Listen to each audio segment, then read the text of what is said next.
Terus kita bikin lagi yang namanya Adam Sumsel, Asosiasi Developer Multimedia Sumatera Selatan. Itu juga gagal. Akhirnya waktu pandemi, saya ngomong sama teman-teman, ada advisor saya juga, ada mentor saya juga, Kak Sofian di sini. Ya, ini kayaknya komunitas terakhir yang kita akan buat gitu ya. Komunitas terakhir, kalau ini gagal ya udah berarti kayaknya memang Sumatera Selatan, Palembang ini memang bukan basicnya di digital gitu. Akhirnya pandemi kita buat, dan yang kita bikin kaget adalah justru terakhir waktu pandemi ini, komunitas ini yang aktif, komunitas ini yang terbentuk, dan akhirnya ya sampai hari ini. Jadi saya ingat banget ya, kita mulai dari cuma 15 member, kita bikin webinar selama pandemi itu ada total 78 webinar, kita lakuin dalam 1 tahun. Jadi 1 minggu itu kita bisa bikin 2-4 webinar gitu ya. Yang tujuannya adalah ya untuk kita kenalin Palembang Digital. Ingat banget membernya dari 70-an, anggotanya cuma 23 pengurus gitu ya. Dan hari-hari ini kita sangat luar biasa menurutnya ya. Banyak banget yang sudah mulai kenal Palembang Digital. Bahkan ada satu waktu saya juga kaget juga waktu saya masuk ke sebuah toko gitu, saya mau cetak baju gitu Mbak ya. Jadi saya tuh cetak bajunya logonya Palembang Digital, tuh saya ngomong sama Mbaknya, Mbak ini saya mau cetak baju nih, logonya ini. Terus Mbaknya bilang, Masnya dari Palembang Digital ya? Saya bilang iya, kenapa? Wah saya juga ada di situ loh Mbak, dia bilang gitu. Saya ini member komunitas loh, dia bilang. Dengan bangganya dia menyatakan bahwa ya saya ini juga anaknya Palembang Digital, saya bangga banget gitu. Wah, kaget juga saya, padahal ini sebuah komunitas yang kecil tapi effortnya sebangga itu orang-orang yang masuk ke dalam anggota ini kayak gitu. Ya akhirnya komunitas ini terbentuk dengan sejarah dan perkembangannya, dan kita punya banyak program lah, intinya seperti itu. Ya visinya kita jadi pionir ya, menciptakan SDM talenta digital yang memang bisa berdaya saing. Kenapa saya bilang berdaya saing? Karena banyak talenta digital yang ada di Sumatera Selatan ini, mereka itu berdaya saingnya global gitu. Kalau Mbak tahu Google, di situ banyak banget anak Palembang gitu ya. Kalau kita ngomong kemarin, kita ngobrol sama engineer dari Disney Hotstar gitu, itu juga ada anak-anak Palembang. Jadi saya pikir Palembang nggak bakal kekurangan digital talent ya. Jadi sangat banyak digital talent yang Palembang Digital punya gitu, Palembang punya. Akhirnya ya visi kami adalah bagaimana sumber daya ini kita bentuk, kita jadi mereka yang bisa berdaya saing global gitu. Ya ini misi kami ya. Sebenarnya misi yang paling umum adalah kita mau membawa apa yang terjadi di dunia industri pada umumnya saat ini di Jakarta dan lain sebagainya, itu kita nggak boleh ketinggalan di Palembang gitu. Ya contoh akhir-akhir ini mungkin kota lain, saya nggak tahu ya apakah ada atau nggak, mungkin yang hari-hari ini ngomongin metaverse, kita ngomongin Web3 ya gitu ya, kita ngomongin blockchain. Mungkin kota lain apa itu ya? Mungkin Palembang, kalau nggak ada Palembang Digital kita tapi karena ada komunitas ini kita bisa bekerja, bisa berkolaborasi dengan anak-anak Palembang yang mereka sudah terjun di dunia blockchain, mereka sudah terjun di dunia Web3 gitu ya. Bahkan ada satu platform gede dari dari Web3 yang namanya paras.id, itu juga anak-anak Palembang yang bikin gitu ya. Akhirnya mereka bawa ke Palembang, mereka kenali bahwa ini di dunia di Jakarta itu teknologinya udah kayak gini. Akhirnya kita yang di Palembang, yang kota kita bilang nggak sebesar Jawa, kita paham bahwa ada teknologi seperti ini loh. Nah, yang tadinya gap-nya kita hilang, sekarang kita mulai mempersempit. Itu misi yang kita kita jalanin lah gitu ya dengan teman-teman pengurus yang ada saat ini. Ya ini yang kita selalu tanamkan ya, ada 5 poin gitu ya. Kita punya integrity. Kenapa kita bisa dibilang kalau ngomongin digital di kota Palembang gitu ya, banyak banget orang-orang yang hubungnya kita.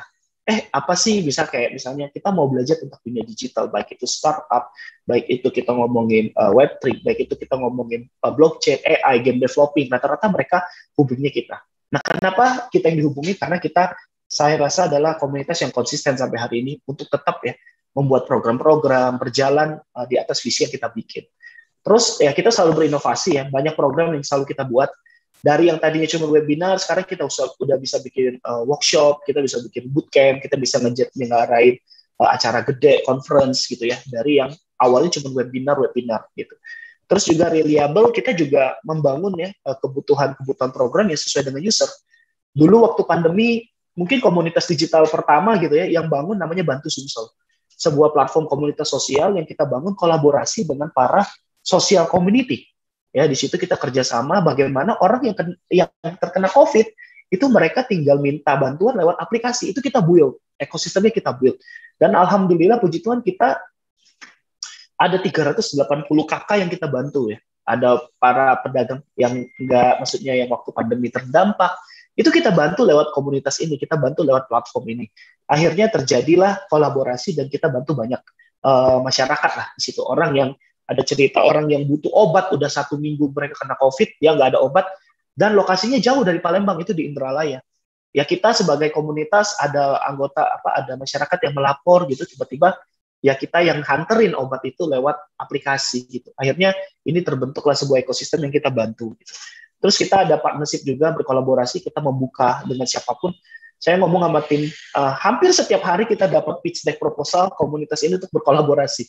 Paling satu hari itu ada dua perusahaan, ada 2 community, bahkan brand-brand untuk mengajak kolaborasi. Tapi ya itu, karena kita punya integrity, kita mau lihat juga mana yang mungkin bisa kita kolaborasi, mana yang justru nggak mungkin kita kolaborasi, kayak gitu. Terus kita ya bekerja di atas teamwork. Saya punya tim luar biasa komit ya, bahkan punya volunteer yang saya pikir orang-orang yang luar biasa, anak-anak yang hebat yang ngebantuin komunitas ini bisa besar sampai hari ini. Ini komunitas yang kita lakukan dan ini program kerja. Mungkin teman-teman di sini pengen tahu apa sih program kerjanya community kita. Hampir setiap bulan kita ada sharing dan workshop expert session-nya. Jadi kita biasanya ngobrol gitu. Apa sih yang menjadi isu saat ini yang ada di Duaran, itu kita bagi dengan anak-anak Palembang. Bahkan bukan hanya anak Palembang. Kita kolaborasi dengan anak-anak di Padang, Sumatera ya, Lampung, gitu, Aceh. Untuk mereka juga sama-sama kita bangun. Kan Bumi Sriwijaya ini bukan hanya Palembang ya. Jadi Bumi Sriwijaya ini kalau secaranya itu kan ada Kota Lampung, ya ada Jambi gitu ya. Jadi memang Palembang juga menjadi salah satu, Sumatera Selatan menjadi salah satu hub-nya. Nah, jadi kita coba berkolaborasi juga dengan para pemain-pemain yang ada di Sumatera gitu. Terus kita juga ada bootcamp activity. Biasanya kita bikin kita ada startup lokal ya.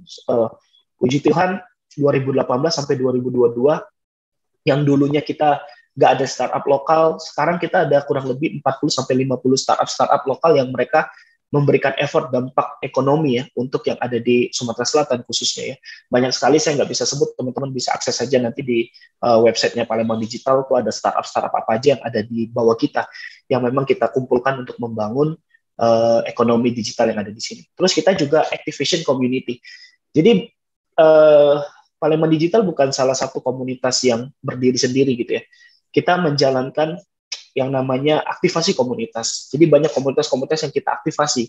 Yang tadinya vakum, ayo kita semangatin, kita buit. Contoh kayak Game Developer Palembang, sebuah komunitas yang ngomongin soal game. Bukan main game ya, tapi mereka ini adalah anak-anak yang aktivasi. Kita ajak kolaborasi, mereka menciptakan game-game lokal, bagaimana bikin program-program untuk, ya paling tidak anak-anak sini juga bisa masuk ke komunitas ini, mereka tidak ketinggalan gap-nya gitu ya. Kemudian ya ini dalam angka ya, sekarang kita punya anggota ya, ini mungkin perkembangannya bisa lihat 2020 kita hanya sekitar 230-an member, 2021 meningkat jadi hampir 780. Sekarang 2022 kita punya 1196 yang terdaftar di database-nya kita. Dengan berbagai macam latar belakang, mulai dari mahasiswa, profesional, data scientist, dan semua rata-rata 100% anak-anak Palembang. Jadi kalau banyak perusahaan yang nanya, Pak kita butuh talent digital, rata-rata mereka nanya kita. Nah, kita juga punya visi gimana anak Palembang ini mereka nggak keluar dari Palembang. Minimal mereka kerja di sini dengan kehidupan yang layak, tapi dengan hal gap yang sama dengan kota Jakarta. Nah, ini angka kita ya, di Telegram kita aktif itu ada 1130 total anggota. Ya ini followersnya kita, teman-teman silakan akses di Instagram dan YouTube-nya kita juga baru kita aktifasi. Kemudian ya ini program yang sudah kita bikin selama 2 tahun ya. Jadi ada program nasional, ada program lokal.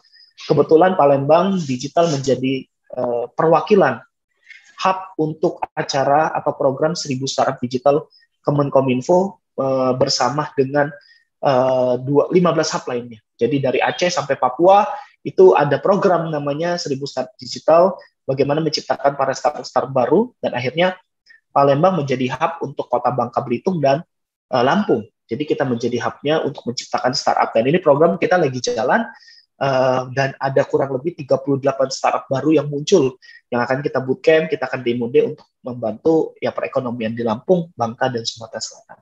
Kita juga menjadi salah satu community yang bekerja sama dengan Microsoft ya. Pada saat Microsoft ada acara Devverse, kita menjadi community yang mempublishing, membroadcast acara ini live gitu ya, secara live dengan berbagai macam community dan perusahaan-perusahaan lainnya. Jadi kita juga bekerja sama dengan Microsoft, dan kita juga bekerja sama dengan AWS ya, salah satu platform cloud yang lumayan besar gitu ya untuk program-program partnership ya, itu kita juga bekerja sama. Terus ada Scalebox Digital Hub, sebuah digital hub yang ada di Sinarmas yang ada di BSD. Mereka ada program inkubasi Scalebox namanya, dan kita juga berkolaborasi mengirimkan startup kita untuk ikut di sana, yang tujuannya adalah mereka bisa dapat pendanaan, funding, dan alhamdulillah terakhir ada satu startup kita yang bisa masuk top 10 dari Palembang, namanya Loko, untuk mengikuti program ini.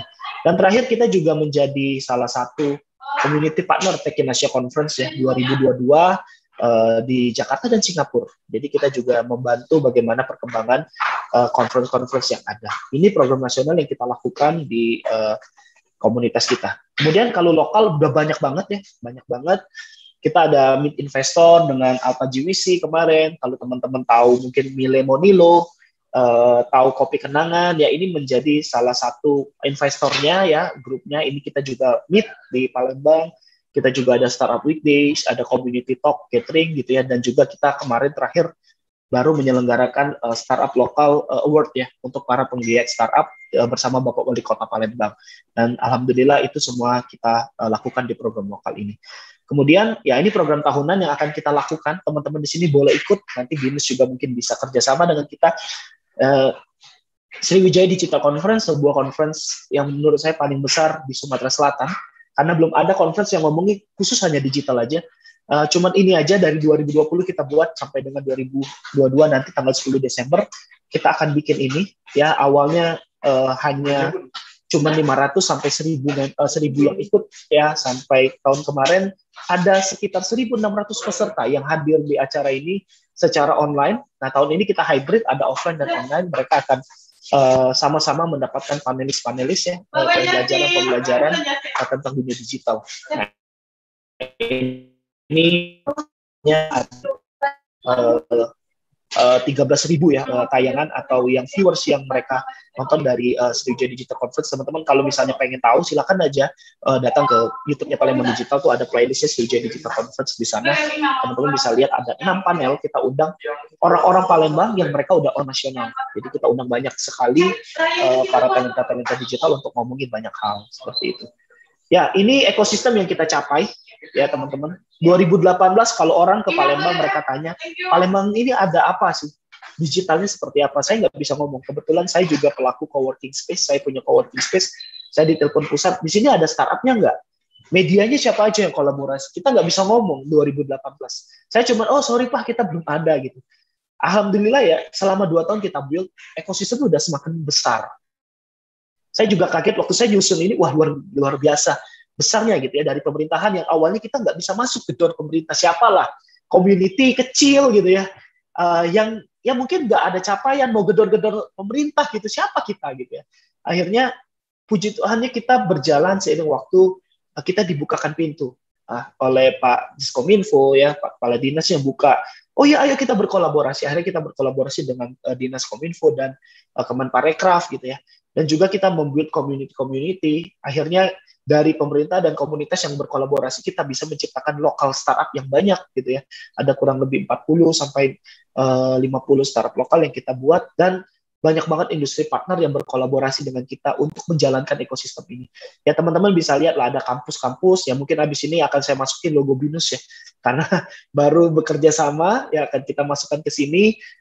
Terus juga ini ada media partner. Kalau teman-teman search aja Palembang Digital, saya rasa di internet banyak banget yang bawa media ngomongin Palembang Digital dengan capaiannya gitu ya. Ini ekosistem yang kita capai selama 2 tahun ini dan sudah lumayan besar. Sekarang kita udah mau coba bagaimana komunitas ini bisa ongoing to global. Jadi kita pengen komunitas ini dikenal bukan hanya di Palembang, tapi kita juga pengen terkenal di Indonesia, bahkan di luar negeri. Dari sesuai dengan tema ya, membuat berkarya digital untuk kejayaan Bumi Sriwijaya. Inilah yang kita lakukan. Dari sebuah komunitas kecil yang mungkin orang nggak lihat, dari sebuah komunitas yang cuma membernya saat itu cuma 70, sekarang 1.000, kita pengen bawa ini menjadi komunitas yang big. Tujuannya apa? Kita pengen kenalin bahwa di Palembang, Bumi Sriwijaya ini ada komunitas digital yang besar. Dan kita pengen nentukin bahwa Sriwijaya ini kan ada kejayaan yang sangat besar, ya, kerajaan yang sangat besar. Dan dulu pernah menjadi salah satu kejayaan yang hebat. Gitu. Nah mungkin hari-hari ini mungkin mulai redup. Redup saya nggak tahu, bukan redup dalam hal yang lain ya, tapi mungkin digitalnya. Nah kita pengen kasih tahu bahwa digital Palembang, Bumi Sriwijaya khusus Sumatera Selatan, ini kita bisa terang. Kita punya banyak sekali talent. Bahkan kita buat kita bikin tema kemarin Sriwijaya Digital Conference, kita ngomong adalah Digital Sriwijaya Menjangkau Nusantara. Itu tema yang kita pikir, ya inilah Palembang digital, inilah digital yang Palembang, inilah Sumatera Selatan. Kalau kalian masuk sini, kalau kalian ngomongin soal digital, silakan diadu. Silakan teman-teman, bukan diadu ya, mungkin bahasanya silakan teman-teman mau ngapain, mau tanya apa soal digital yang ada di Sumatera Selatan. Kita bisa on board, kita bisa kasih apapun yang kita bisa bantu gitu ya, untuk digital yang ada di Sumatera Selatan. Ya, ini mungkin galeri-galerinya teman-teman boleh lihatlah bagaimana kalau kita bikin kopi catering gitu, kita kerjasama dengan pihak mall gitu ya, banyak banget lah program-program yang nggak bisa saya sebuti. Ya teman-teman silakan akses saja, follow aja Instagram kita. Terus kalau mau join tinggal join aja di Telegram gitu ya, kita aktif di sana. Ya itu aja mungkin Mbak Bella ya, kalau misalnya teman-teman mau nanya atau ada yang mungkin tertarik berkolaborasi atau apa ya, silakan teman-teman email aja di sini partnership@palembangdigital.org, atau kalau mau ketemu Basecamp kita di My Office Coworking Space, kebetulan di Simpang Patal. Jadi Palembang Digital tuh Patal, kebetulan Basecamp kita emang di Simpang Patal. Jadi emang disingkat pas lah, kayaknya emang jodoh untuk nge-build yang namanya Patal atau Palembang Digital. Itu aja mungkin, silakan teman-teman kalau ada yang mau nanya. Oke, luar biasa banget nih Kak Jo. Thank you banget atas penjelasan mengenai komunitas Palembang Digital sendiri. Luar biasa, ini tuh sama banget kayak semangatnya BINUS nih. Selain membina dan juga ada memberdayakan masyarakat. Tentunya kalau Palembang Digital untuk komunitasnya sendiri, Sumatera Selatan, dan tentunya untuk Indonesia nih, luar biasa. Nah, aku mau nanya nih Kak Jo, apa sih yang membedakan komunitas ini dengan komunitas lainnya? Kalau tadi kan Kak Jo sempat ngomong soal yang pasti Palembang Digital itu konsisten gitu ya. Nah selain itu ada nggak sih Kak? Ya mungkin apa sih yang menjadi pembeda ya? Yang menjadi pembeda saya pikir adalah semangatnya ya mungkin ya.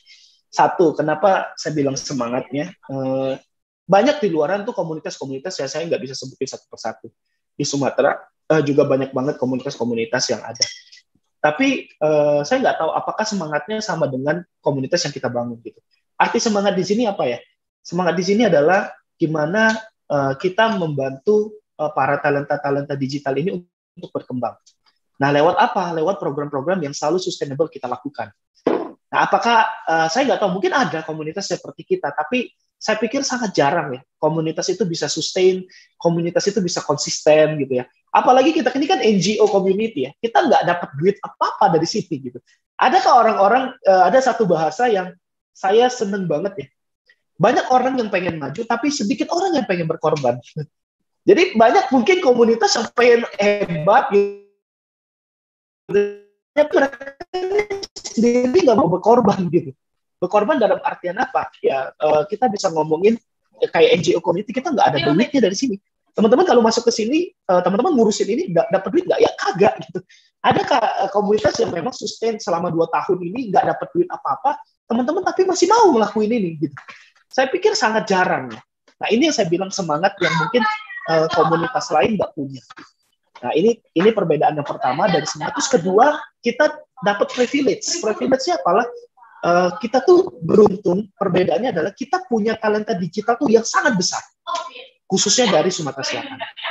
Saya kaget ya waktu saya mengumpulkan para talent-talent ini, ada salah satu vice presidennya GoPay ya, di satu brand, nah saya nggak bisa sebut, unicorn gitu. Dia juga orang Palembang gitu ya. Wah saya pikir wah luar biasa gitu ya. Bahkan nih advisor saya ada di mentor saya juga ada Kak Sofian gitu ya.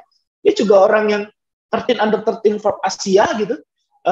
Bareng Blackpink, itu juga orang Palembang gitu ya. Wah saya pikir privilege-nya adalah kita tersebar di digital talent kita sangat tersebar banyak dan mereka-mereka ini sangat siap membantu kita. Jadi dua hal ini yang mungkin membedakan. Satu semangat, kedua adalah kita dipenuhi dengan privilege bahwa banyak banget talenta digital yang udah on global, on internasional. Itu sih Mbak. Oke, Kak Jo, luar biasa banget ya. Jadi selain konsisten tadi juga semangat daripada Palembang Digital itu sendiri ya Kak. Gitu. Nah, kenapa sih Kak tadi kan Palembang Digital ingin merebut lah ya bahasa brandingnya kejayaan Sriwijaya lagi. Kenapa sih Kak unsur-unsur budaya dari Sumatera Selatan khususnya Palembang sendiri masuk nih ke dalam komunitas ini sendiri gitu Kak? Ya, bahasanya merebut kejayaan ya mungkin ya sebenarnya dulu waktu saya ngobrol sama teman-teman yang kita kepikiran segini deh. Kalau misalnya Mbak Bella nih teman-teman Jakarta, kalau ngomong Palembang, selain pempek yang teman-teman tahu, jembatan Ampera yang teman-teman tahu gitu ya. Tapi pasti teman-teman taunya Sriwijaya. Teman-teman taunya, wah ini kota Sriwijaya ya, Sriwijaya FC ya, football klubnya gitu ya. Sriwijaya apa lagi gitu ya. Nah, sebenarnya kalau kita tarik lurus ya, Sriwijaya ini adalah salah satu kerajaan yang sangat besar pada zamannya gitu. Dan posisinya adalah Sriwijaya ini adalah salah satu kerajaan yang luar biasa dan Sumatera Selatan ini sebenarnya menjadi hub. Kenapa menjadi hub? Contoh ya, kita ngomongin misalnya dari Jawa. Dari Jawa pengen kemana? Dari Jawa pengen ke Medan, gitu ya. Yang mereka lewatin siapa? Bukan kota Lampung sebenarnya. Mereka lewati pasti Sumatera Selatan. Palembang tuh pasti mereka mantap dulu di situ minimal. Terus mereka baru transit. Kita mau kemana lagi? Mau dari Medan, mau ke Jakarta. Pasti mereka lewatnya Palembang dulu gitu.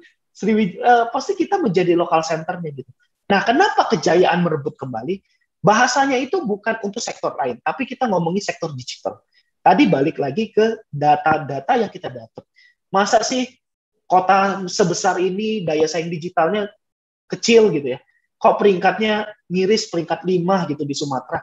What's wrong? Ada apa gitu ya? Ini masalahnya di mana gitu? Ya kita bilang, kayaknya ini kita filosofin digital kita ini adalah sebuah kejayaannya Sriwijaya.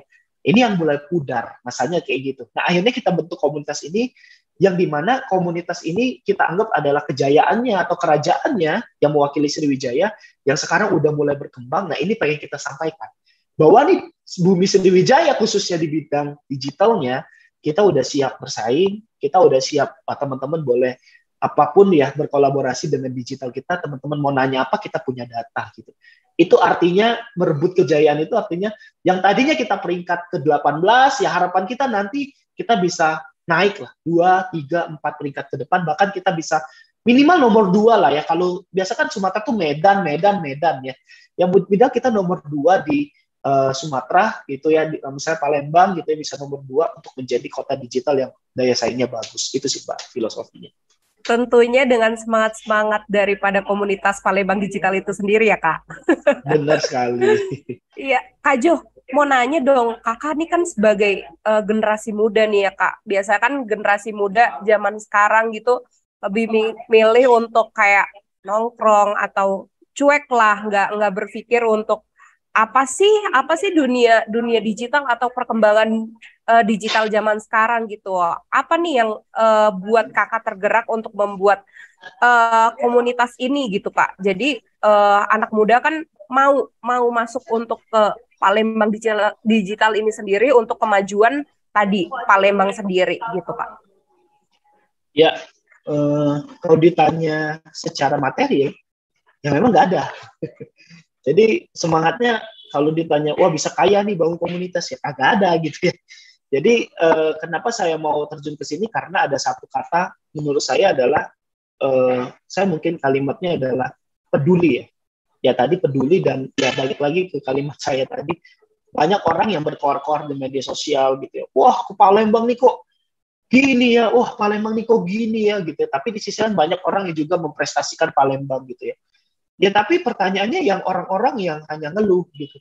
Mereka something apa gitu ya. Nah, yang kita mau ngomong tadi, banyak orang yang pengen memajukan digital di Palembang. Pengen banyak orang yang mau membuat nih Palembang ini bagus, khususnya digital. Tapi sedikit banget orang yang mau berkorban gitu, yang mau meluangkan waktu gitu. Nah akhirnya saya cuma pikir kenapa saya mau terjun ke sini, ya karena peduli. Kalimatnya cuma satu sih. Karena saya peduli dengan kota ini gitu, khususnya di bidang digital. Satu, karena saya peduli. Dua, karena saya disupport gitu, didukung oleh teman-teman yang luar biasa di belakang saya. Makanya ini sebenarnya waktu saya ada pamflet, ini kan BINUS luar biasa ya, iklannya kemana-mana gitu ya. Sampai saya di-tag oleh teman-teman semua gitu. Saya ini ada rasa minder juga, karena Palembang Digital itu bukan seorang Jonathan Saputra. Palembang Digital ini adalah sebuah team yang di belakangnya, yang mereka setiap hari memikirkan apa lagi gitu ya. Yang sebenarnya mereka juga peduli gitu. Nah, kami ini anak-anak muda di sini, saya ngomonginnya mungkin global aja ya. Kenapa kami mau? Ya karena kami peduli. Ada 4 sampai 5 orang yang ada di komunitas ya, yang mereka sangat peduli untuk membesarin komunitas ini. Juga sangat peduli untuk membantu para talenta-talenta digital yang ada di sini. Terbukti banyak banget orang-orang yang kita latih. Satu, mereka yang dari nggak ngerti, mereka ngerti yang namanya dunia digital, yang nggak tahu cara bikin website, mereka tahu cara bikin website. Kita bantu UMKM yang mereka nggak paham bagaimana industri digital marketing, kita bantuin. Orang yang nggak paham, misalnya contoh, mereka nggak paham dengan bangun startup, mereka yang tadinya cuma berpikir, saya mau jadi PNS saja lah, saya cuma mau jadi Kemenkumham kerja di situ, akhirnya mereka beranikan diri untuk jadi entrepreneur lewat program-program bootcamp startup yang kita buat. Nah, kita rasanya sebagai pemuda seneng aja gitu. Walaupun kita nggak dapat apa ya secara material, tapi saya seneng ngelihat anak-anak ini akhirnya mereka punya mimpi yang baru. Mereka juga bisa, wah tadi yang tadinya mimpinya jadi PNS, mereka berubah haluan jadi seorang entrepreneur. Saya kasih contoh deh, ada satu member dan satu pengurus kita namanya, saya sebut aja namanya Rizky Arianto ya, orang ya ini anak yang luar biasa menurut saya, bekerja keras, yang mungkin mimpinya dulu mau bekerja aja, sekarang kita bantuin untuk dia bagaimana menjadi seorang entrepreneur. Sekarang dia buat bisnis namanya Rasur Care, tempat cuci sepatu tanpa air. Dari awal yang dia dulu cuma jual keripik gitu dan lain sebagainya, hari-hari ini dia mulai masuk ke ranah entrepreneur. Dia menjadi digital agency, membantu banyak UMKM untuk fotopreneur dan lain sebagainya. Akhirnya anak ini jadi luar biasa. Dia bisa punya bisnis yang tadinya dia nggak punya kepikiran jadi bisnis, hanya cuma kerja, jadi sekarang dia jadi seorang entrepreneur. Yaitu hal-hal yang menurut saya kepedulian ini menciptakan banyak dampak untuk mereka. Dan satu lagi ada effort yang saya pikir sangat senang adalah ketika kita bisa menyalurkan anak-anak digital talent ini ke perusahaan-perusahaan yang mereka senang gitu. Ya ada banyaklah perusahaan-perusahaan lokal yang kita salurkan dengan kehidupan yang lebih layak, gaji yang lebih layak seorang engineer, dan mereka sangat happy. Nah itu udah apa ya, dari kita udah sangat bagus gitu ya. Bahkan ada perusahaan-perusahaan yang nggak kepikir bakal bentuk tim IT, tiba-tiba sekarang mereka ngebentuk tim digitalnya. Kita bantu bagaimana menjadi penasehat untuk perusahaan-perusahaan itu. Ya itu intinya semua yang kita lakukan hanya satu kata sih, karena kita peduli akan digital ada Palembang. Itu aja sih, Mbak. Oke, luar biasa banget nih, Kak Jo. Nah, Kak Jo, kalau tadi ngomongin soal Palembang digitalnya sendiri, nah sekarang ngomongin karya nih, Kak Jo. Nah, karya seperti apa aja sih yang sudah dibuat sama teman-teman di komunitas Palembang digital itu sendiri, Kak? Boleh diceritain, Kak? Ya, banyak banget ya. Kita ada yang mati, maksudnya mati kita buat nggak jalan gitu ya. Ada yang masih hidup gitu.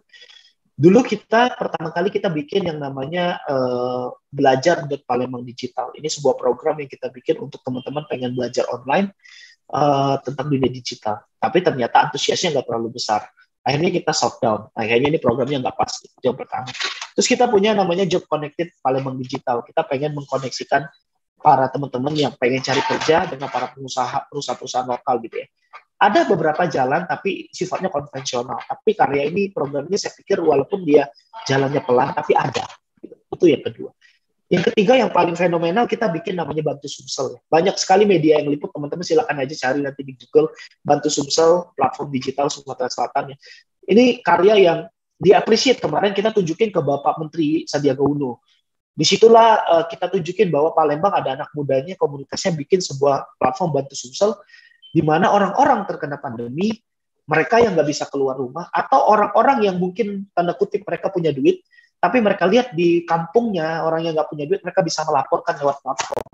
Ini karya yang menurut kita karya yang fenomenal. Kenapa juga?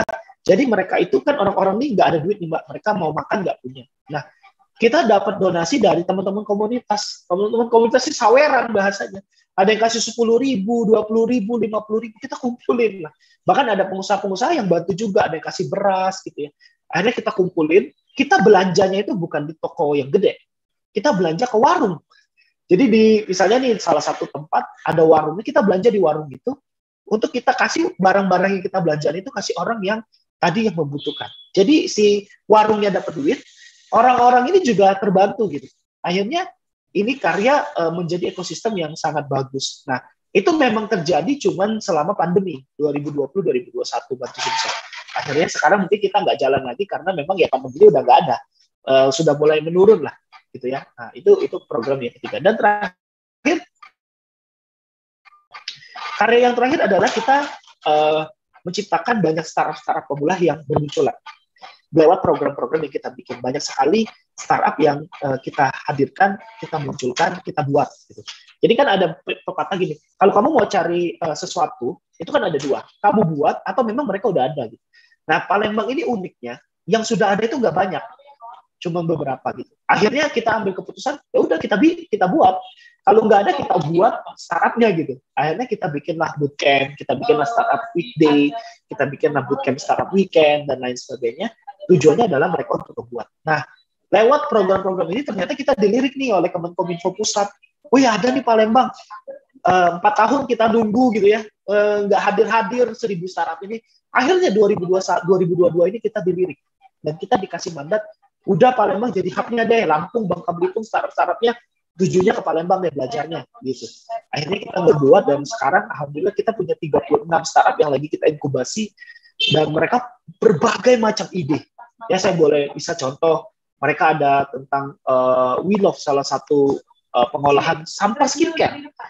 Idenya sederhana, mereka cuma mengumpulkan sampah-sampah skincare gitu ya, terus mereka nanti mendaur ulang menjadi sebuah produk lagi. Itu contoh. Terus ada namanya yang bagus juga, anak-anak SMK. Ada 5 startup anak SMK, ya, SMK 1, Muhammadiyah saya sebut aja. Ini anak masih kelas SMK kelas 1, kelas 2 lah. Mungkin Mbak Bella nggak tahu ya, kelas 1, kelas 2 dulu ngapain gitu. Mungkin masih main apa gitu ya. Ini anak-anak kita ajarin bikin startup. Ada 5 startup muncul. Bahkan mereka udah punya traction. Mereka ada bikin yang namanya cheese tea. Salah satu contoh kayak minumannya pakai keju dan pakai tea. Saya juga nggak tahu gimana idenya, tapi enak banget gitu ya. Mereka buat itu. Ada lagi yang namanya bikin ngerja. Ngerja ini menghubungkan anak-anak SMK yang pengen kerja dengan para perusahaan gitu. Mereka bikin platformnya. Ini anak SMK. Nah ini kita berhasil lah, kita buat banyak karya yang seperti itu sih Mbak Bella. Oke, luar biasa nih Kak Jo.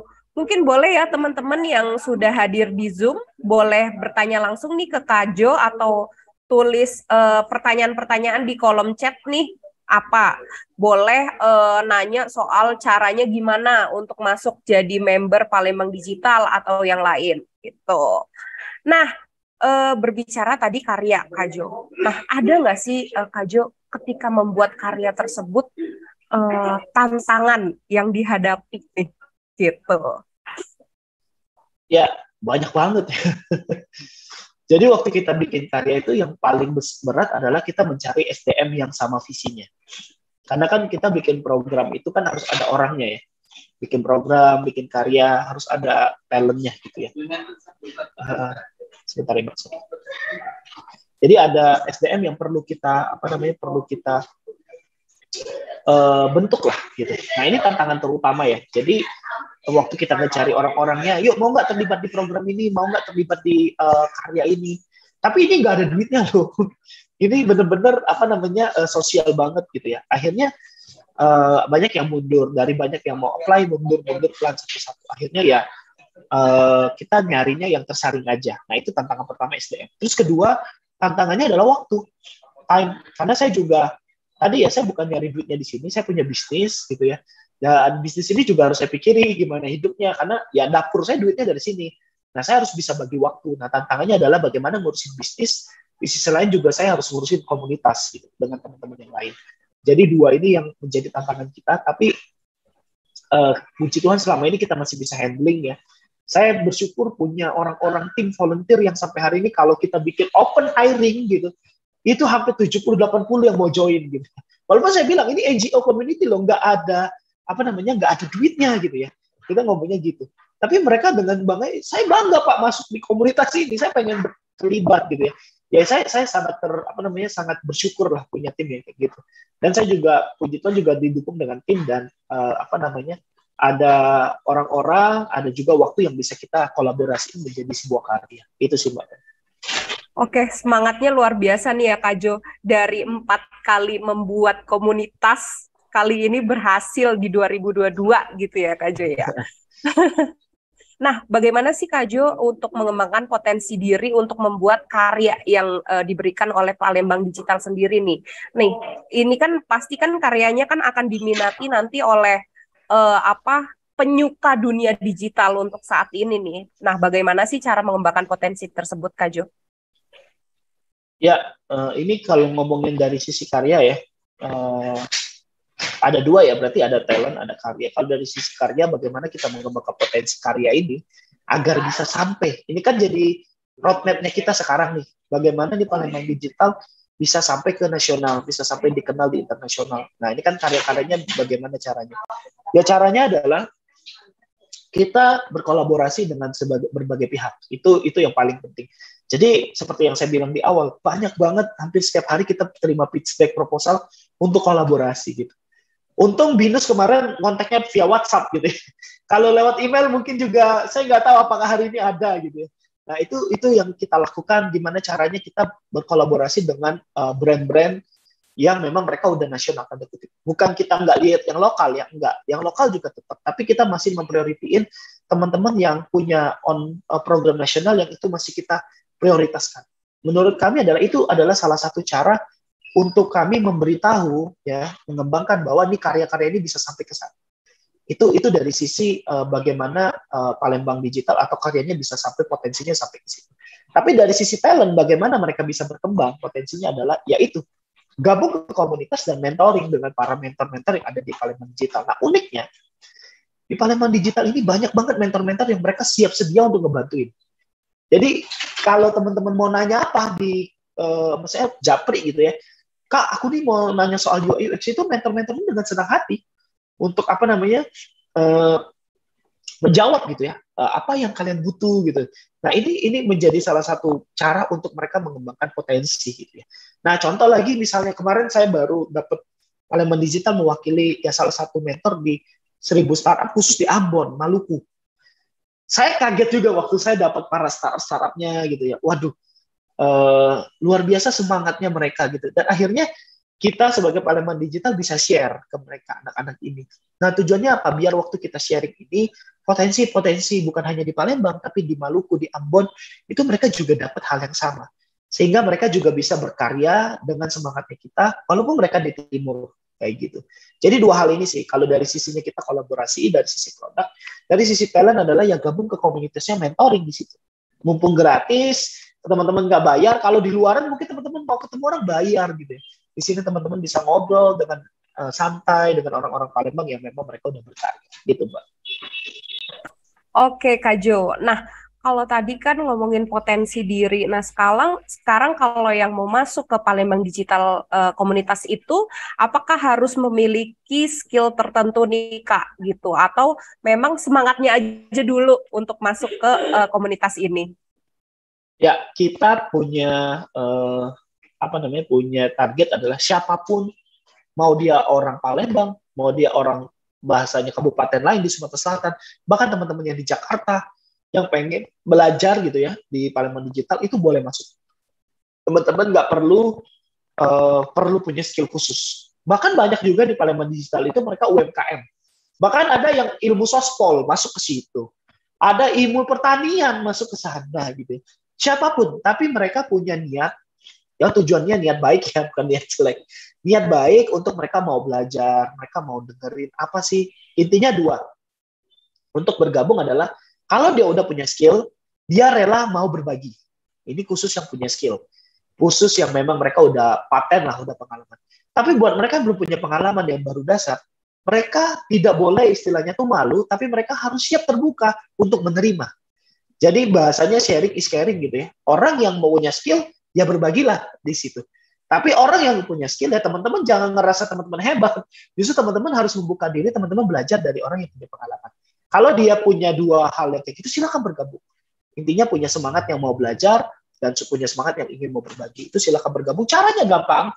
Teman-teman silakan ke websitenya palembangdigital.org atau teman-teman hubungi Palembang Digital aja, DM aja di Instagram kita. Nanti ada link yang bakal teman-teman harus isi. Ini harus isi data dulu, kemudian teman-teman akan diarahkan ke platformnya Telegramnya kita, kayak gitu. Oke, Kak Jo. Nah, kalau yang dari luar daerah Sumatera Selatan sendiri mau gabung nih ke komunitas Palembang Digital sendiri, boleh nggak sih, Kak? Boleh banget. Hanya juga di komunitas kita anak-anak yang memang dari Jawa gitu ya, dari Jakarta gitu ya, mereka juga boleh. Kita bebas banget ya, siapapun boleh join asal punya dua hal yang tadi yang saya sebutkan sebelumnya gitu. Oke, Kak, mau nanya nih, tadi kan banyak juga nggak langsung naik di puncak nih ya komunitas Palembang Digital. Nah, itu Kakak cara menghadapi tantangan pada membuat suatu karya di Palembang Digital sendiri itu seperti apa sih, Kak? Kita pengen tahu nih, Kak. Ya, kuncinya konsistensi ya. Jadi seperti saya sebut, waktu saya bangun sama teman-teman bangun satu komunitas gagal, kedua gagal, ketiga gagal, bisa aja sih saat itu saya udah sama teman-teman udahlah, kita bisnis, bukan bisnis, jadi kerja aja lah, gak usah mikirin komunitas lagi. Bisa kan? Nggak ada nggak ada yang larang gitu. Ya manusiawi lah.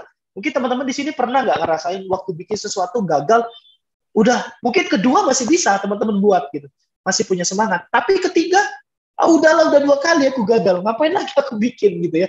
Udah cari yang lain aja, kerjaan yang lain aja. Mungkin kayak gitu. Tapi kenapa tantangan itu bisa kita lewati? Karena konsistensi.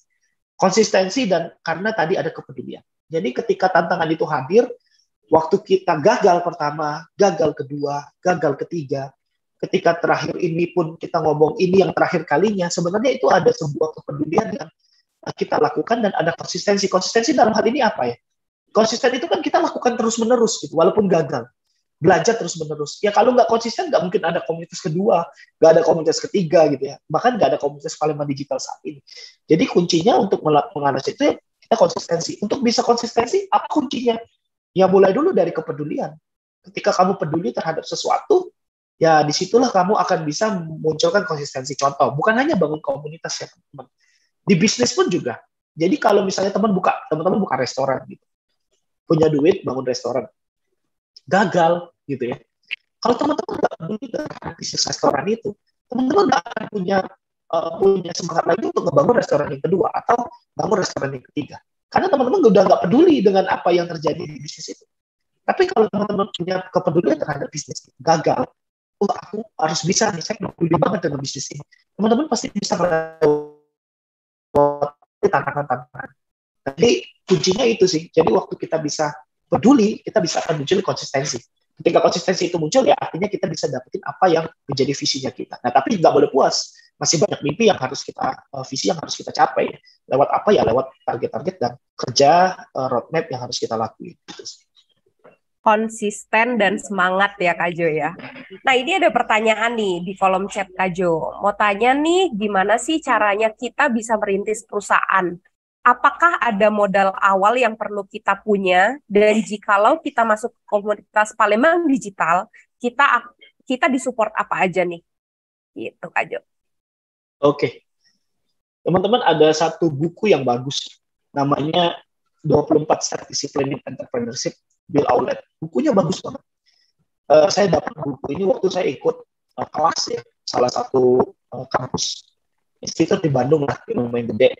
Jadi saya masuk ke calon-calon MBA, terus saya dikasih tahu oleh coachnya, ini ada buku bagus dari MIT, namanya 24 Step Disciplined Entrepreneurship. Di situ dikasih tahu, ada tipsnya, dikasih tahu gimana caranya memulai bisnis itu. Apakah perlu modal besar atau enggak? Ada di sana. Yang di buku itu dinyatakan gini, yang perlu kita punya adalah bukan modal pertama kali. Ini yang salah orang-orang berpikir kalau kita mau bikin bisnis, kita harus ada duitnya dulu. Nah, itu salah. Yang di buku ini nyatain, ada 3 hal teman-teman yang perlu teman-teman buat ketika mau mulai bisnis. 1, teman-teman harus punya yang namanya passion. Passion itu apa? Ya memang bisnis itu teman-teman sukai. Karakternya memang contoh. Kalau teman-teman suka masak, jangan jadi montir. Nggak akan bisa bangun bisnisnya gitu. Kalau teman-teman suka masak, ya buatlah bisnis restoran. Itu yang pertama, passion. Yang kedua, di situ dikasih tahu yang namanya idea. Semua orang tuh gampang banget punya ide. Jadi teman-teman lagi mandi, gosok-gosok punggung, mungkin terlintas ide gitu ya. Nah, idenya ini harus relate dengan passionnya teman-teman. Itu yang kedua. Yang ketiga, di buku itu dinyatakan, you must build with technology. Kamu harus pakai teknologi. Kalau nggak pakai teknologi, kalian nggak akan tertinggal gitu. Jadi bangun bisnis itu punya passion, punya ide, dan punya teknologi. Nah, teknologi ini perannya kita. Perannya komunitas. Ini bagus banget nih tanyanya. Apa aja yang bisa kita support? Nih, dari 3 hal ini, people kita nggak bisa support. Karena people diri teman-teman sendiri. Ide kita juga nggak bisa support. Teman-teman yang punya ide. Teknologi kita bisa support. Waktu teman-teman punya ide, waktu teman-teman punya passion, dan teman-teman butuhkan teknologi, sih kepala bisa support, ngebantuin bagaimana nge-build teknologinya. Kalian butuh website, kita bantuin bikin website. Kalian butuh super apps, kita bantuin bikin super apps. Kalian butuh apa lagi yang teman-teman butuh untuk ngebantuin eksekusi idenya, kita bantuin lewat komunitas ini. Itu yang pertama yang teman-teman bisa lakukan. Modalnya kapan Kak butuh modal? Modal itu nanti, kalau di buku ini bilangnya itu poin kesekian-sekian. Jadi kalau teman-teman udah bisa nge-build passion, ide, dan teknologi, teman-teman udah bisa eksekusi dulu lewat teknologi, baru teman-teman baru mikirin modalnya dari mana. Nah, komunitas Palembang Digital juga bisa memberikan akses ke teman-teman para venture capital atau teman-teman para angel investor. Asalkan tanda kutip produk teman-teman udah on valid, marketnya ada, traction-nya punya. Kalau teman-teman nggak punya, kita nggak berani juga koneksi. Nah, untuk bisa dapat traction-nya gimana ya? Kita mentoring. Mulai dari modal yang kecil banget, kita bagaimana ngebangun bisnis ini. Kan banyak nih startup yang kita bantu nih buat yang darinya mereka nggak punya modalnya cuma 1 juta, 2 juta gitu ya. Ya udah kita bantuin aja bagaimana mereka bisa 2 juta ini bisa menciptakan sebuah bisnis yang bisa mendapatkan revenue. Nah, itu yang teman-teman bisa dapat. Banyak banget lah yang bisa kita support di komunitas ini. Kayak gitu, Mbak. Oke, Kak Jo. Nah, tadi berbicara soal mentoring ya, Kak Jo. Berarti kalau yang di luar daerah akan melalui Zoom meeting gitu, Kak Jo, atau harus ke Palembangnya sendiri? Ya, biasanya kita ada grup WhatsApp gitu ya untuk mentoring, terus ada Zoom juga. Tapi kalau teman-teman ngerasa pengen ketemu, ya silakan bisa ke sini. Atau kadang-kadang kan timnya kita nih kadang-kadang sekali-sekali kita visitnya ke Tangerang. Kita mainnya di BSD tuh di GOP, di Novis Park ya, di situ ada binus juga kalau nggak salah ya di Tangerang ya. Nah, kita sering nongkrong di sana di tempat-tempat digital hub. Kita bisa ketemuan juga di situ dengan para teman-teman mau ngobrol. Atau kan ini para talenta kita kan nggak aja di Palembang. Mereka juga ada di Jakarta, tapi orang Palembang gitu. Teman-teman bisa janjian di situ waktu mereka senggang untuk ngobrol di Jakarta. Jadi banyak cara. Tapi kalau teman-teman ketemu mentornya Palembang, ya pakai Zoom. Tapi ketemu mentornya orang Jakarta, orangnya di Jakarta, tapi orang Palembang ya bisa ketemunya di Jakarta. Kayak gitu, Kak. Oke, Kak Jo. Mungkin nanti Firsta bisa main-main ya. Mungkin Firsta kalau yang Firsta di Palembang bisa langsung main ke komunitas Palembang Digital sendiri. Nah, kalau di Jakarta bisa main ke Tangerang nih. Ya. Gitu. Nah, ini ada pertanyaan lagi, Kak Jo, dari Keisha. Mau tanya bagaimana budaya kerja remote di perusahaan dalam bidang startup-nya teknologi. Wah, ini bagus ya, tapi remote worker ini muncul karena waktu pandemi ya. Jadi banyak perusahaan saya rasa banyak perusahaan yang hari-hari ini mereka juga lagi mikir gimana caranya nge-build budaya ini ke dalam sebuah sistem yang otomatisasi ya atau berjalan dengan baik gitu ya. Tapi banyak juga yang gagal gitu untuk menciptakan budaya remote ini. Nah, setelah saya telaah dengan teman-teman ya, budaya remote kerja yang bagus ya. Budaya remote kerja yang bagus itu adalah mereka punya mereka punya yang namanya golden time. Golden time ini adalah waktu di mana mereka wajib standby, wajib stay di waktu-waktu yang memang mereka harus stay. Contoh nih, mereka boleh kerja dimanapun, WFO, WFE, everywhere, apapun itu. Tapi misalnya di jam 9 pagi sampai jam 12, mereka harus on stay. On stay dalam apa? Dalam artian apa? Ketika mereka ditanya lewat platform-platform kerja, misalnya Trello, misalnya Slack, atau apapun itu, mereka harus jawab. Itu namanya golden time. Jadi, budaya kerja di mana mereka harus standby di jam-jam tertentu dan itu disepakati oleh perusahaan. Nah, golden time ini berguna untuk komunikasi sebenarnya. Jadi waktu mereka ada isu atau apa, apalagi anak-anak teknologi startup kan ngomongnya digital banget ya. Ada isu bug dan lain sebagainya, misalnya gitu bangun platform. Nah ini golden time ini berguna untuk mereka komunikasi. Itu yang pertama. Terus yang kedua, ada waktu yang memang bukan golden time, waktu yang memang mereka bisa flexible time. Artinya ini waktu ditanya mereka boleh jawab, walaupun nggak ditanya mereka nggak jawab juga kita perusahaan nggak boleh marah. Nah, banyak juga perusahaan yang gagal menyiapkan yang namanya flexible time.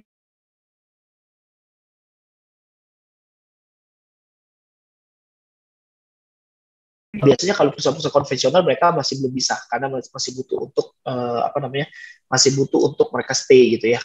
Jadi memang mindset paradigmnya masih susah kalau konvensional perusahaan. Tapi kalau yang perusahaan teknologi intinya ada di tadi, ada flexible time dan golden time.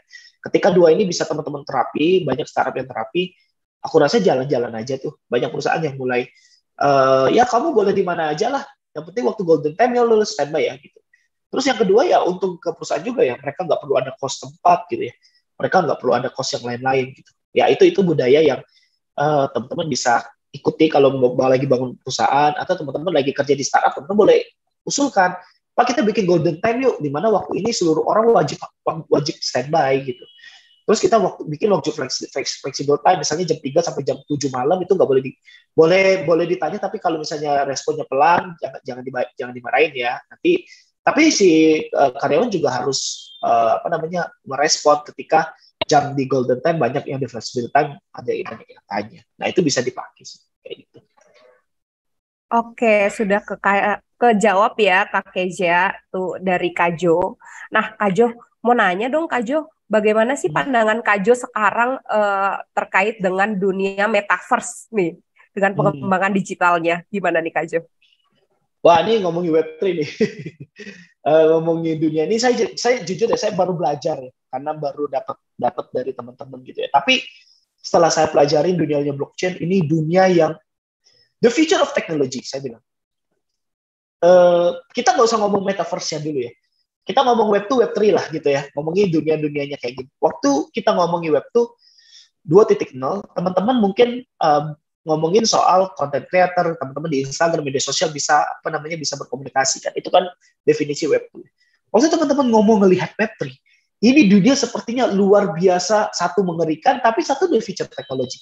Contoh ya,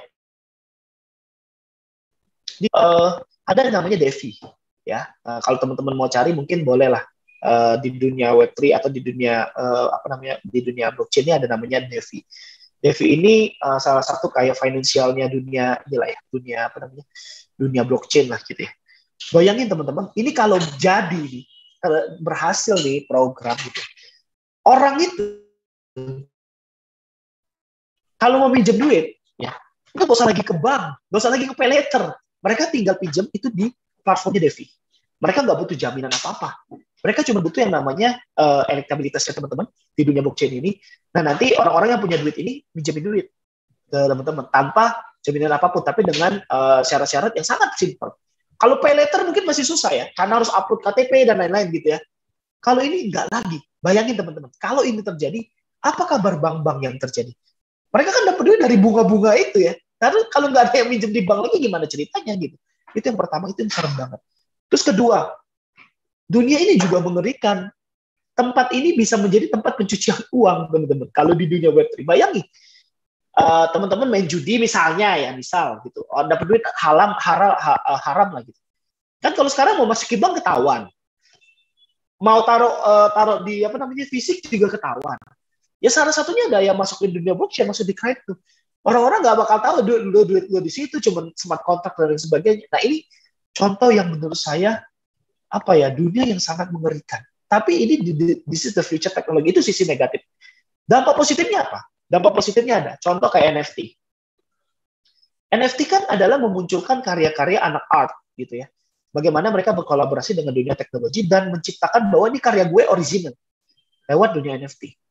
Ya ini kan dampak positifnya adalah menghargai karya-karyanya teman-teman sih di dunia art yang tadinya cuma dijual murahan mungkin ya. Ini di dunia NFT teman-teman lebih dihargai. Terus kedua, di dunia misalnya di dunia professional music, sekarang kayak label misalnya gitu ya. Sekarang kalau teman-teman masuk di Spotify, yang dapat duit itu siapa? Memang teman-teman dapat yang bikin konten, tapi dikit banget. Yang dapat banyak siapa? Ya label. Nah, gimana caranya agar si konten-konten yang bikin ini, yang original produk ini, mereka juga dapat duit? Ya, blockchain.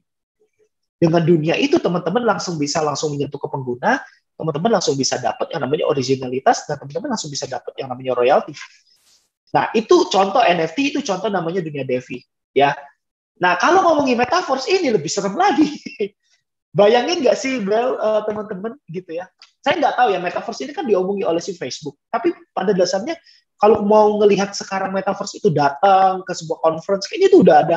Dari zaman-zaman game developer dulu udah ada gitu.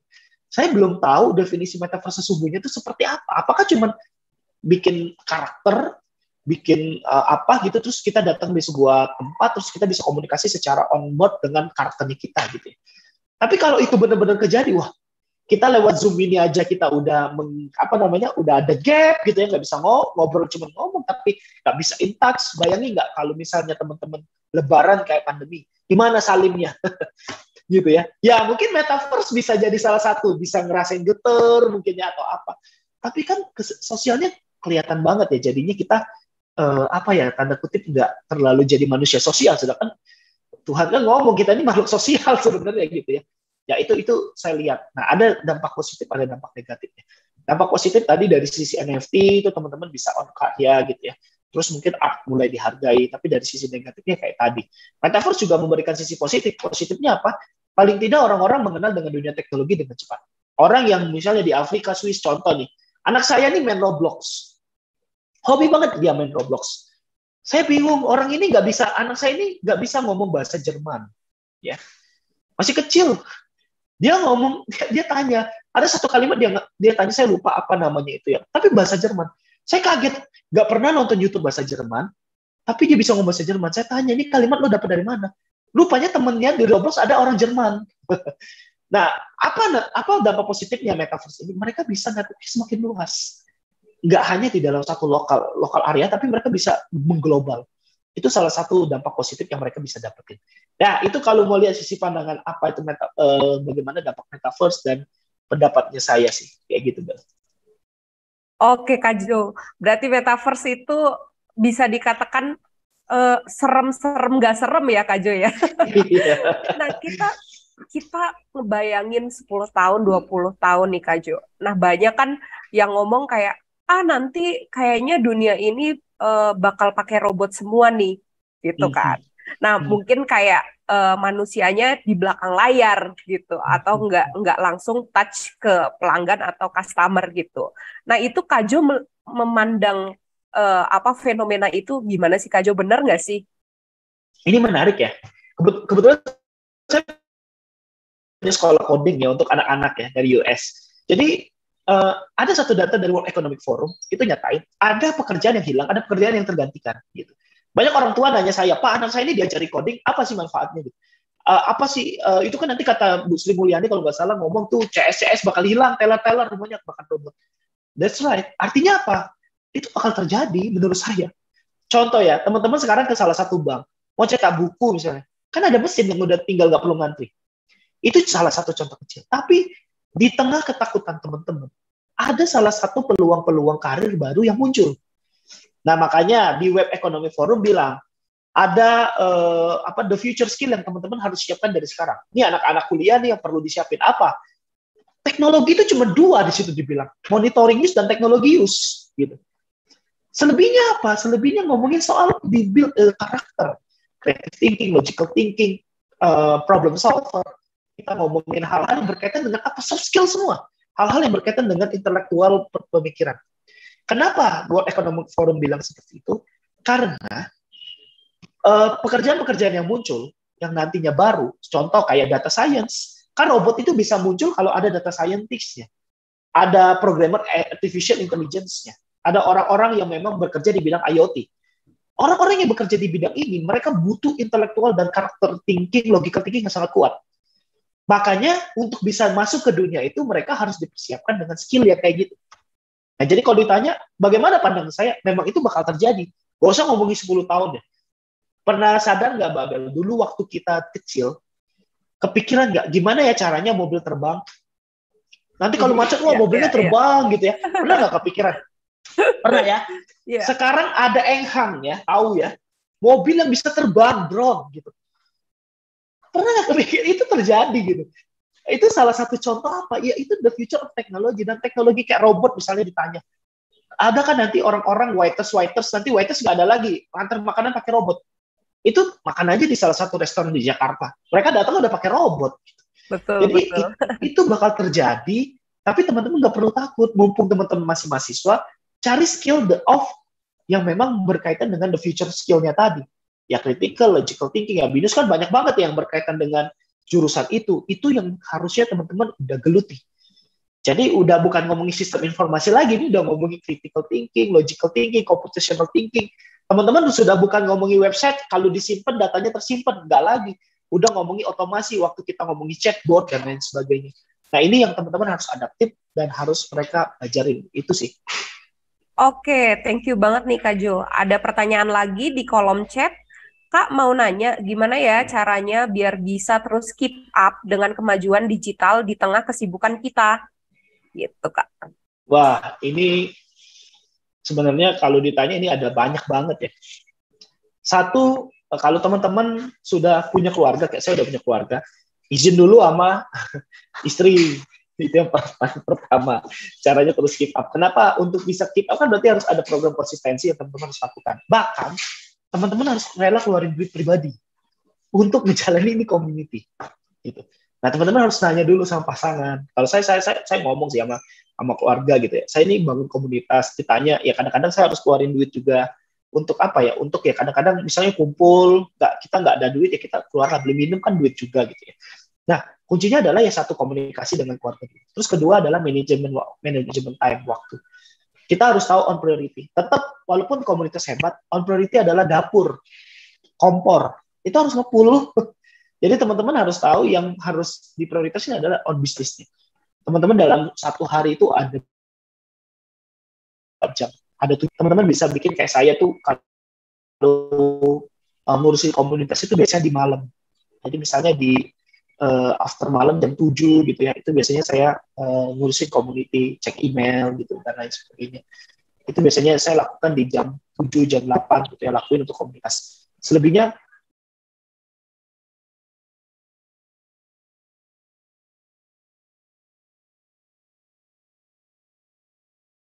Halo Kak kita Jo. lakuin itu terus. Halo. Putus Tadi ya? sempat putus Kak Jo. Oke, ini aman? Aman Kak Jo. Oke. Ya, balik lagi ya tadi setelah ngomongin komunikasi dengan keluarga ya, kedua adalah teman-teman harus bagi waktu, manajemen time. Ya kayak saya misalnya, saya ngurusin komunitas itu cuma di malam biasanya. Di jam 7, jam 8, sampai jam 9. Ya, itu saya ngurusin komunitas, saya cek email, apa sih program-program yang bisa dilakuin gitu. Tapi kalau weekend itu udah time minus of family, saya nggak gangguin, saya nggak mau untuk binus saja nih saya muncul nih di Sabtu, biasanya saya nggak muncul biasanya gitu, karena memang time-nya untuk anak-anak, Thank you Kak Jo. untuk keluarga gitu. Nah, jadi teman-teman bisa bagi waktu. Jadi kalau dari pagi sampai sore itu udah waktunya untuk bisnis, udah kita ngomongin bisnis. Jadi biasanya saya juga, maaf ya kalau ada JJ di sini, mungkin JJ lambat respon sayanya gitu ya, kemarin di WA nggak respon gitu ya, memang saya biasanya ngeresponnya malam gitu karena memang untuk ngurusin community. Tapi kalau WA-nya ngomongin bisnis, saya responnya lebih itu. Nah, jadi satu komunikasi, dua time management yang harus kita lakuin. Nah, yang terakhir untuk bisa lakuin ini ya tadi konsistensi dan semangat dan kepedulian, itu sih. Oke, luar biasa banget. Jadi konsistensi dan semangat, balik lagi ke dua tema besar itu yang harus kita highlight ya Kak Jo. Nah, gimana sih manage lebih dari 1.000 member Kak Jo di dalam komunitas itu sendiri? Ya, kalau kita sih nggak manage terlalu ini ya. Jadi kita nggak follow up satu persatu biasanya. Jadi kita sangat fleksibel. Kalian masuk ke grup Telegram kita, itu kalian boleh lakuin apa aja. Kalian mau aktif boleh, nggak aktif juga banyak. Banyak di grup Telegram kita itu silent hunter. Mereka nggak pernah muncul, tapi mereka dapat informasi. Itu banyak banget, hampir 80% ya. Kalau bahasa kita baca koran, itu banyak. Saya nggak pernah tanya tuh follow up, kamu mau respon nggak juga. Karena kenapa? Ya silakan. Karena ini kan komunitas dibangun tuh teman-teman dapat sesuatu insight yang nggak perlu teman-teman respon gitu. Nah, jadi cara manage-nya yang nggak ada, saya cuma manage programnya aja. Nah, bagaimana caranya agar program ini bisa sampai ke mereka? Ya, saya memanage lewat program-program, saya email biasanya gitu. Saya tanya di grup yang biasanya kan ada orang-orang yang aktif tuh mereka boleh komunikasi di situ. Itu caranya saya manage dengan 1.000 ini. Tapi nggak ada yang satu persatu gitu ya. Kita tanyain apa kabarnya, nggak ada. Silakan aja gabung, ya mau lakuin apa aja silakan. Asalkan, nah ini kejamnya di Telegram adalah ketika kamu promote yang di luar dari digital, kita langsung on back block ya. Bahkan kita tegur dulu, pernah tuh satu kali promosi judi online. Kita tegur dulu, kita blok gitu ya. Habis itu ya kita babas gitu. Nah itu nggak boleh. Jadi kita ada aturan-aturan juga kayak gitu. Nah, Kak Jo, komunitas ini sendiri gimana nih dukungan dari pemerintah daerah terhadap Palembang Digital Komunitas ini? Sejauh ini bagus ya, kita didukung oleh, disupport oleh ke Dinas Kominfo sebenarnya. Tapi kalau Dinas Kominfo sama Balitbang Kota, kalau Kota Palembang kita dengan Balitbang, dengan Badan Penelitian dan Pengembangan daerah Kota Palembang. Kalau di provinsi kita sama Dinas Kominfo, Dinas Komunikasi Informatika. Tapi kalau sampai ke gubernur gitu ya memang Dinas Kominfo mungkin mewakili dari supportnya gubernur ke kita kayak gitu ya. Ya supportnya sangat bagus ya. Kayak event-event kita minta support dukungan dalam tanda kutip, dukungan mereka membantu mempublikasi, dukungan mereka dalam mensupport acara, dalam artinya bukan dana ya, misalnya kayak membantu menggerakkan orang-orang untuk belajar gitu ya. Nah itu mereka sangat support gitu. Itu mereka sangat terbuka. Ya ini bisa terjadi 2 tahun belakangan ini ya, di tahun 2021 1 tahun belakangan ini. Waktu awal-awal ya nggak ada, susah kita me-encourage pemerintah ya. Tapi baru sekarang yang kita full on support dari pemerintah kayak gitu sih. Semangat dan konsisten, akhirnya dapat support juga dari pemerintah daerah ya, Kak Jo. Iya. Nah, terakhir nih, Kak Jo, ke depannya akan ada pengembangan apa lagi dari komunitas ini? Ya, masih banyak mimpi yang belum tersampaikan. Banyak cita-cita kita komunitas yang belum tersampaikan. Tapi yang satu adalah, balik ke temanya hari ini, kita pengen memperkenalkan kejayaan Bumi Sriwijaya digitalnya itu ke seluruh nasional bahkan internasional. Orang-orang yang di luar silakan kalau mau ngomong Palembang ada nggak digitalnya? Nih, gue boleh tantang nih. Silakan, kita punya banyak banget program yang orang-orang pengen tahu dan inilah Palembang sesungguhnya. Inilah Bumi Sriwijaya khususnya digital sesungguhnya. Kita sudah siap bersaing, kita siap juga berjalan secara global internasional lewat komunitas. Itu yang pertama. Terus yang kedua adalah waktu dekat kita akan menyelenggarain Sriwijaya Digital Conference. Ini saya mengundang BINUS, teman-teman yang nonton dimanapun, atau di expo-nya, exhibition ya, teman-teman silakan. Tanggal 10 Desember, itu di online, di YouTube-nya Palembang Digital, offline-nya di Telkom Sudirman Witel, lantai 4. Teman-teman nanti bisa join. Ada 4 panel yang luar biasa, ada transformation BUMN in digital ya, jadi bakal ngomongin soal transformasi digital di bidang BUMN. Ada karir information technology, orang Palembang bakal muncul nih, bakal ngomongin gimana karir teknologi informasi nih, kamu mau jadi apa ke depannya, product manager, IT atau apa. Terus bakal ada media sosial impact in digital era, ini banyak content creator yang muncul nanti di sini, content creator lokal sama ada nasional juga, ada Mas Sandi Kagali juga nanti hadir.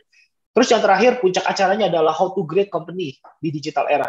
Ini ada Mas Sofyan juga, nanti ada Rahmat juga yang Paras Digital, ada Bang Salman juga nanti rencananya CEO Paragon Teknologi yang akan juga mengisi.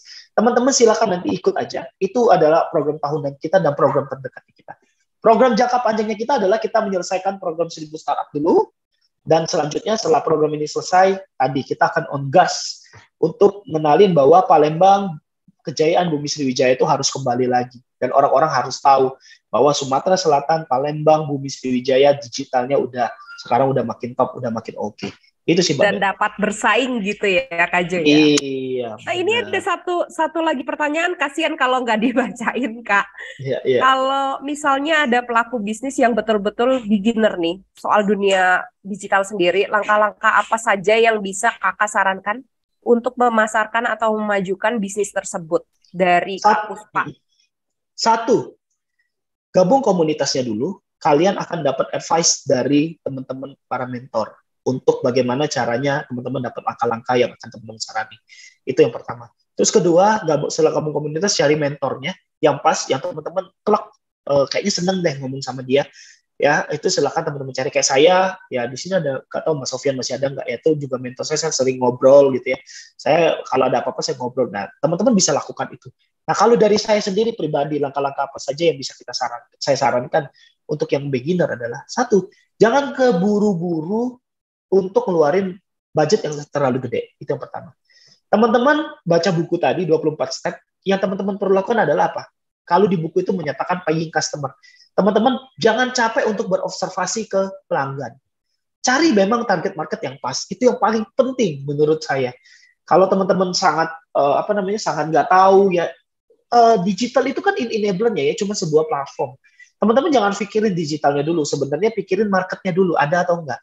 Nah, untuk dapat marketnya ada atau enggak, teman-teman harus observasi, datang benar-benar lihat. Ini saya punya produk, kira-kira lo mau beli nggak sih? Kalau mau beli, berapa harganya? Ketika teman-teman sudah bisa dapetin target market yang pas, dan memang ada yang mau beli, baru teman-teman pikirin bagaimana teknologinya bakal bisa membantu ini bisnis biar bisa berkembang. Jadi itu dulu, jangan mikirin teknologinya dulu. Ini banyak yang salah. Kadang orang pikir gini, saya mau bangun bisnis, saya mau bikin apps yang hebat dulu, website yang hebat dulu. Waduh, itu salah banget. Saya cerita ya, ada satu pengalaman namanya XGoClean, sebuah startup lokal di sini. Mereka itu jasa-jasa bersih rumah. Ngobrol sama saya bilang nggak perlu pakai website, nggak perlu pakai apps. Saya bilang hebat-hebat nggak perlu lah, pakai WhatsApp aja dulu. Jadi kalau ada order lewat WhatsApp aja dulu.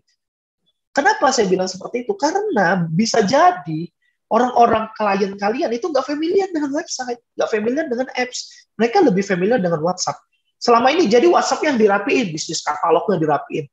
Teman-teman tahu itu satu mitra ya, satu orang mitra kayak driver ya mungkin bahasanya ya. Itu mereka sih 15 sampai 20 juta loh. Bonusnya mereka bisa dapetin. Cuman modal website gitu. Jadi mereka, saya ngomong nggak perlu bikin teknologi, nantilah. Kalau teman-teman mau on scale besar gitu ya teman-teman boleh mikir roadmap-nya ke sana. Tapi kalau baru banget, nanti teknologi digital itu nomor 2. Yang penting tuh marketnya dulu, pasarnya ada, terus digital kita cari yang udah ada aja deh. Yang udah banyak kan bikin website gratis, pakai dulu deh itu. Satu. WhatsApp udah oke, pakai WhatsApp dulu untuk komunikasi. Apalagi yang bisa teman-teman manfaatin ini community kayak Binus, ini 1X Weekend Community itu bisa kolaborasi dapat booth. Teman-teman manfaatin, itu kan salah satu teknologi yang teman-teman bisa pakai. Nah, jadi itu sarannya, langkah-langkahnya yang teman-teman bisa lakuin. Oke, thank you banget Kak Jo, thank you banget untuk diskusi kita hari ini nih Kak Jo. Nah, baik, terima kasih Ibu untuk pertanyaan-pertanyaannya. Terima kasih juga Kak Jonathan atas jawaban-jawabannya. Karena terhalang oleh waktu nih, mungkin setelah ini Bapak Ibu bisa bertanya lagi langsung ke Kak Jo. Gitu, bisa kontak komunitas Palembang Digitalnya untuk bertanya-tanya. Nah, sebelum menutup acara, Bapak Ibu, teman-teman, mari kita foto bersama nih dengan Kak Jo. Gitu. Boleh on cam kamera nih teman-teman, nanti panitia akan bantu untuk foto ya. Nah, boleh dibuka dulu, on cam dulu teman-teman, tampilkan senyum yang paling cantik dan ganteng mumpung malam ini adalah malam minggu nih teman-teman. Oke, boleh kita bantu panitia untuk foto. Ini ada beberapa slide, mungkin kita mulai dari slide pertama. 3, 2, 1. Slide kedua sekarang. 3, 2, 1. Yang terakhir, 3, 2, 1. Oke, thank you banget teman-teman atas kehadirannya hari ini. Thank you juga buat Kak Jo udah mau berbagi ilmu. Mungkin teman-teman yang sekarang mau masuk ke komunitas Palembang Digital boleh komunikasi langsung ke Kak Jo, dan tadi sudah disampaikan kemana nih bisa menghubungi Kak Jo gitu ya. Nah, Bapak Ibu, teman-teman, sebelum kita mengakhiri sesi ini, saya juga mau mengingatkan untuk mengisi link yang diberikan oleh panitia di kolom chat agar bisa mendapatkan e-sertifikat acara Weekend Community. Nah, saya Bella pada hari ini pamit undur diri. Mohon maaf jikalau ada salah kata dan perbuatan. Sampai jumpa di acara selanjutnya. Binus Online Learning, kuliah fleksibel, lulusan